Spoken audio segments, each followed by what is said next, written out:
யாராவது ஆமோஸ் நான் வாசித்த பகுதி 3ஆம் அதிகாரம் 7ஆம் வசனத்தை ஒருத்தர் தெளிவாக வாசிக்கலாம். கர்த்தராகிய ஆண்டவர் தீர்க்கதரிசிகளாகிய நம்முடைய ஊழியக்காரருக்கு தமது ரகசியத்தை வெளிப்படுத்தாமல் ஒரு காரியத்தையும் செய்யார். ஆமென். எனக்கு தீர்க்கதரிசிகளிலே ரொம்ப பிடிச்ச தீர்க்கதரிசி ஆமோஸ் தீர்க்கதரிசி. ஏன் தெரியுமா? நான் ஆடுகளுக்கு பின்னாடி தெரிந்தவனும் அத்திப்பழங்களை பொறுக்கிறவனமாய் இருந்தேன் என்று தன்னை தாழ்த்தன உத்தமமான தீர்க்கதரிசி. என்ன கேள்வி என்ன தெரியுமா? தேவன் நம்ம கிட்ட பேசுறாரா? இல்ல நான் என்ன கேட்கிறேன், தேவன் என்னோட பேசுறாரா? பெரிய கேள்வி. ஆனா இந்த செய்தி எல்லாருக்கும் கிடையாது, குறிப்பிட்ட ஜனங்களுக்காகத்தான் நாம் இதை ரெக்கார்ட் செய்கிறோம். ஏனென்றால் கர்த்தராகிய ஆண்டவர் தீர்க்கதரிசிகளாகிய தம்முடைய ஊழியக்காரருக்கு யார் தேவனுக்கு ஊழியம் செய்கிறார்களோ அவர்களை தீர்க்கதரிசிகளாய் மாற்றுகிறார். யார் தீர்க்கதரிசிகளாய் இருக்கிறார்களோ அவர்கள் கர்த்தருக்கு ஊழியம் செய்கிறார்கள். அவர்களுக்கு மாத்திரம் தேவன் தம் ரகசியத்தை வெளிப்படுத்துகிறாராம். அந்த ரகசியத்தை வெளிப்படுத்தாமல் ஒன்றையும் அவர் செய்வதில்லையா? ரொம்ப ஆச்சரியமான ஒரு சத்திய வேத வசனம். இல்ல இன்னைக்கு என்ன பார்த்து நான் கேட்கிறேன், தேவன் என்னோட பேசுகிறாரா? நான் 36 வருடங்களாய் தேவனை சேவிக்கிறேன். இது உங்க நிறைய பேருக்கு தெரியுமோ தெரியாதோ. ஒரு சிலர் 25 வருஷத்துக்கு முன்னாடி இந்த ஊழியத்தில் வந்திருக்கீங்க. சில பேர் 20 வருஷத்துக்கு முன்னாடி. நான் இப்ப மெட்ராஸ்ல ஒரு போலீஸ் அதிகாரி வீட்டுக்கு போய் கவர்மெண்ட் போயிட்டு வந்தேன்ல, அந்த அந்த குடும்பம் 36 வருஷமாவே எனக்கு தெரியும். 36 வருஷமாவும் எனக்கு தெரியும். அந்த பசங்க கிண்டலா சொல்லுவாங்க, அங்கிள் நீங்க என்ன அங்கிள் 36 வருஷமா அப்படியே இருக்கீங்க? 36 வருஷமா அப்படியே இருக்க முடியுமா? இல்ல அங்கிள், ஊழியம் பெருகிற மாதிரி அவங்க ஊழியர்களுக்கு வயிறு பெருகிடுது, ஆனா நீங்க அப்படியே இருக்கீங்க. அதுதான் சொன்ன அங்கிள். Okay okay. தேவன் நம்மோட பேசுறாரா? இல்ல தேவன் உன்னோட பேசுகிறாரா? இது நம்ம என்னை நானே ஆராய்ந்து கொள்வதற்கு ஒரு நேரமாக எடுத்துக்கொள்கிறேன். அருமையான சகோதர சகோதரிகளே, தேவன் உன்னோட பேசாட்டி உன் ஜீவியம் அவுட்டு, அவ்வளவுதான். பிசாசு யாரை கொண்டாகிலும் உன்னை வஞ்சித்து விடுவான். ஆனா தேவன் பேசுற மாதிரி ஏதோ ஒன்று பேசுறது இடம் கொடுத்தீங்கன்னு வச்சுக்கலாமே, எரி நடங்கன்னு தான். இப்படி ஒரு பயங்கரமான சூழ்நிலைகள். நான் என்னோட தேவன் பேசுகிறாரா? 1980ஆம் வருஷம் கர்த்தரை ரட்சித்தார். அப்பொழுது பேக் டு தி பைபிள் அப்படிங்கிற ஒரு புத்தகத்துல ஒரு பகுதியை வாசித்துக் கொண்டிருக்கிறேன்.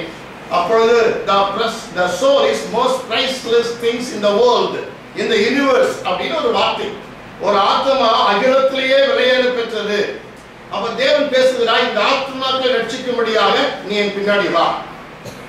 உடனே தீர்க்கதரிசன புஸ்தகம் ஏசாயாவிலே வானத்தை நிலைப்படுத்தி பூமியை அஸ்திவாரப்படுத்தி சீயோனை நோக்கி நீ என் ஜனம் என்று சொல்வதற்காக என் வார்த்தையை உன் வாயில அருளி என் கரத்தின் நிழலினால் உன்னை மறைக்கிறேன் என்றும் தேவன் பேசினார். என்ன வரைக்கும் தேவனை நடத்தி கொண்டு வந்திருக்கிறார். நிறைய பேர் பேசாமலே ஊழித்து வந்துருவாங்க. சில பேர் தேவன் பேசிய ஊழித்து வரமாட்டாங்க. ஆனால் தேவன் என்னோடு பேசினார், அப்பொழுதே நான் ஊழித்து வந்துட்டேன். நான் வளர்ந்த ஊழியத்துல எல்இஎஃப் என்கிற ஒரு ஊழியம், சிங்காரமான ஊழியம். அந்த ஊழியத்தில் தான் நான் வளர்ந்தேன். நான் குன்னூர்ல இருக்கும் பொழுது அங்கெல்லாம் கோட்டு ஷூட் போட்டு தான் ஊழியமே. அந்த ஊழியத்துல இந்த ஊழியக்காரர் என்னை அதிகமா நேசிப்பார். அவரை கார்ல பென்ஸ் கார்ல கூட வச்சுக்கிட்டே ஊழியத்துக்கு கொண்டு செல்வார். ஆனா தேவனோடு பேசினார், நான் என்னுடைய திட்டத்தை தான் உன்னுடைய வாழ்க்கையில் நிறைவேற்றுவேனே தவிர உன்னை உருவாக்க நான் பயன்படுத்துற இந்த ஊழியக்காரனுடைய திட்டத்தை நான் நிறைவேற்ற மாட்டேன் என்று சொல்லி என்னோடு பேசினார். 1995 வருடம், 96வது வருடம் பைபிள் காலேஜ்ல 80ல சேர்ந்தேன். 6 வருஷம் அடிமையாய் ஊழியம் செய்தேன். 7ஆம் வருஷம் தேவனை விடுவித்து விட்டார். அந்த ஊழியக்காரர் திணறிட்டார், என்னப்பா இந்த பையனை இப்படி உருவாக்கி பயன்படுத்தலாம் நினைச்சேன், ஆனால் எப்படி தேவனோடு பேசினார் என்பதை என்னால் மறக்க முடியாது. என்ன பேசினார்?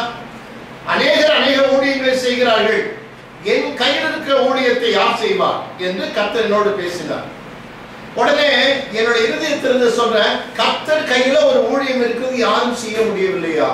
நீ தகப்பனே என்று கதறி கதறி அந்த தேயிலை தோட்டத்தில் அழுத நாட்கள் எனக்கு ஞாபகம் இருக்கிறது.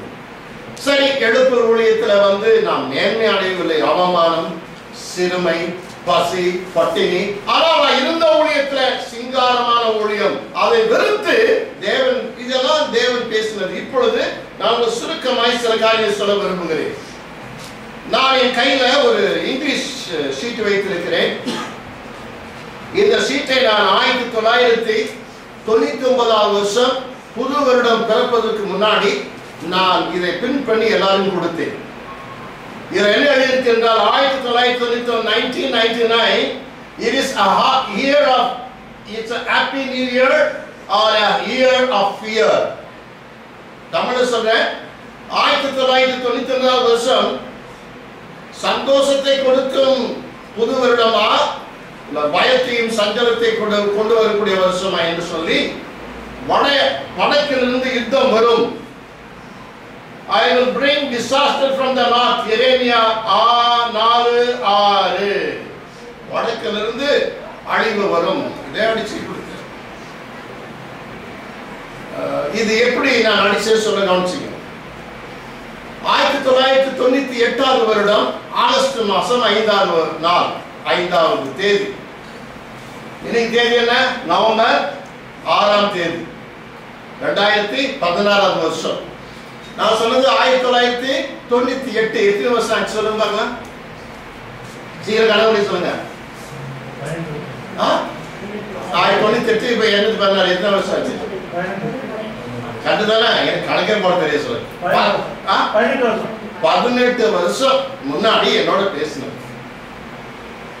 பெங்களூர்ல அம்பாசிடர் ஃபார் கிரைஸ்ட் அப்படிங்கிற ஒரு புஸ்தக படிக்கிற ஒரு இடம் இருக்கிறது.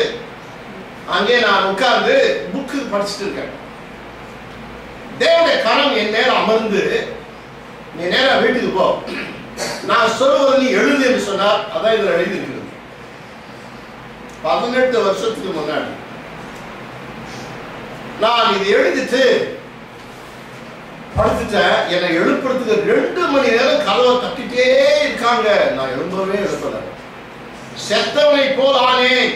தேவனோடு பேசுறவங்கெல்லாம் பைபிள வாசிக்கிறோம்ல, அதனுடைய ஒரு பகுதி தான் இது. நான் எல்லாரும் சொன்னேன், ஒரு யுத்தம் உண்டாக போகிறது என்று தேவன் சொல்லுகிறார். பைத்தியக்காரன் பேசுற மாதிரி பேசுகிறாயே. 1999 வருஷம் ஜனவரி மாசம் பிறப்பதற்கு முன்பாக டிசம்பர் மாசத்துல இதை பிரிண்ட் பண்ணினேன். 1999 வருஷத்துல ஒரு யுத்தம் இந்தியாவில் ஏற்பட போகிறது. நான் ரொம்ப இந்த செய்தி எல்லாரும் கிடையாது. அந்த யுத்தத்துல 40 கோடி ஜனங்கள் ஒரே இரவிலே சாக போகிறார்கள்.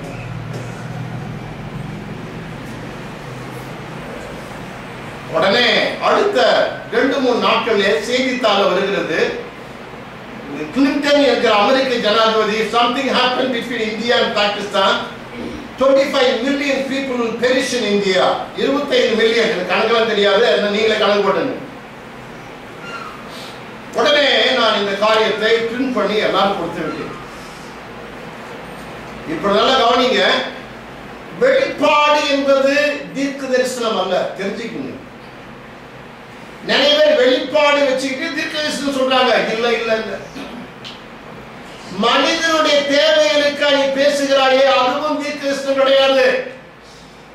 தேவ சித்தம், தேவ நோக்கம், தேவ தரிசனத்தை சம்பந்தப்பட்டதுதான் தீர்க்க தரிசனம். ஆமென். உனக்கு கவலைப்படாதே, கலங்காதே, உனக்கு லாட்டரி சீட்டு விடுன்னு சொல்ற தீர்க்க தரிசனம் இருக்கிறார். நீ ஊர் போட்ட கடனை வாங்கி தின்னு கொழுத்து இருக்கும்போது பயப்படாதே, உன் கடனை கர்த்தர் தீர்ப்பார். நீ பாவத்துக்கு மனம் திரும்ப வரைக்கும் தேவன் கடனை தீர்க்க போறதில்லை. எனவே வெளிப்பாடுங்கிறது வேற, தீர்க்க தரிசனம் என்பது வேற. தீர்க்க தரிசனம் என்பது தேவனுடைய சித்தத்தை பொறுத்து இருக்கிறது. எனவே இதை நான் பிரிண்ட் பண்ணி தைரியமா எல்லாருக்கும் கொடுக்கிறேன். எப்படி அது நடக்கும் என்று நிச்சயமாகவே தெரியும். 1999 ஜனவரி, பிப்ரவரி, மார்ச், ஏப்ரல், மே ஆரம்பிச்சு 5 மாசத்துக்கு பிறகுதான் ஆரம்பிச்சது. என்ன தெரியுமா? கார்கில் வார். அதுக்கப்புறம் அது ஜூலைல முடிந்தது என்று உங்களுக்கு தெரியும். நான் சொல்ற அக்யூரேட் டேட்டை வந்து நீங்க செக் பண்ணி பார்த்தீங்க, அவ்வளவுதான். அன்பான தேவஜனங்களுக்கு இதுக்கு பேர் தான் தீர்க்க தரிசனம் என்று பெயர். சரி, அதன் பிறகு நாங்கள் என்ன செய்யணும் தெரியுமா? தேவனே, இந்த அழிவிலிருந்து இந்த தேசத்தை காப்பாற்றும்,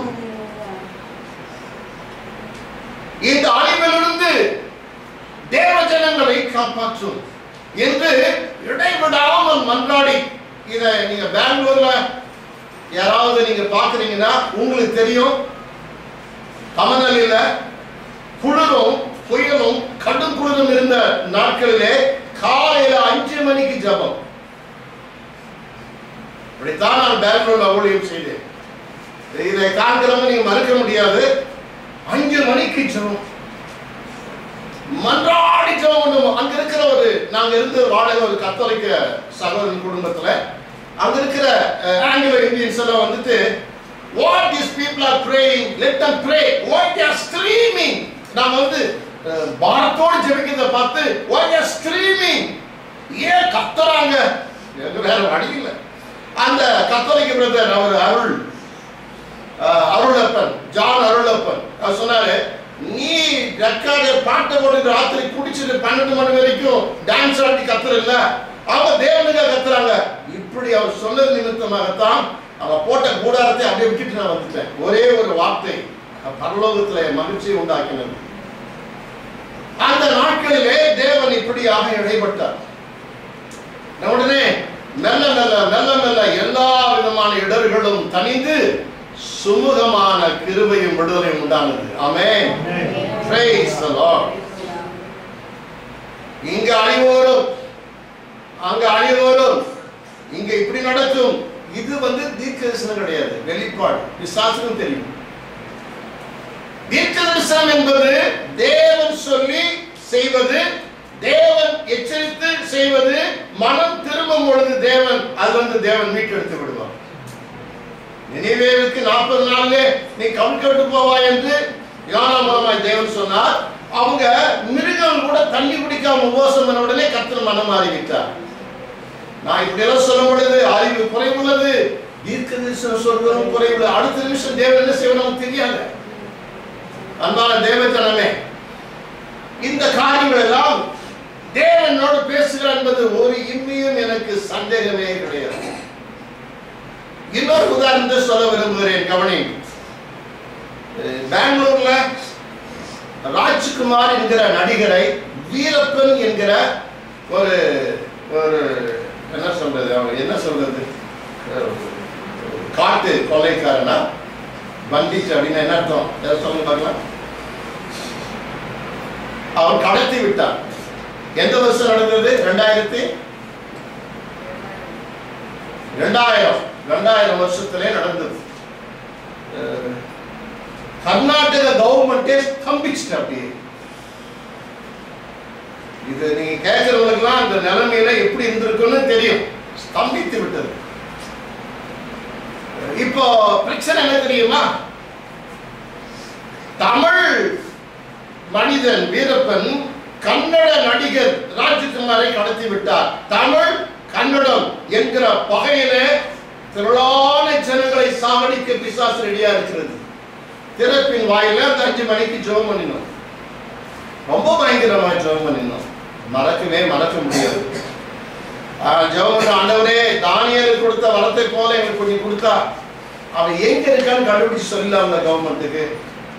தேவன் சொன்னார், அதற்குரிய காலங்கள் இருக்கிறது, ஆனால் இப்பொழுது நான் சொல்வதை கேள் என்று தேவன் என்னோட பேசினார். நான் இப்ப என்ன சொன்னேன்? தேவன் என்னோட பேசினார். என்ன பேசினார் தெரியுமா?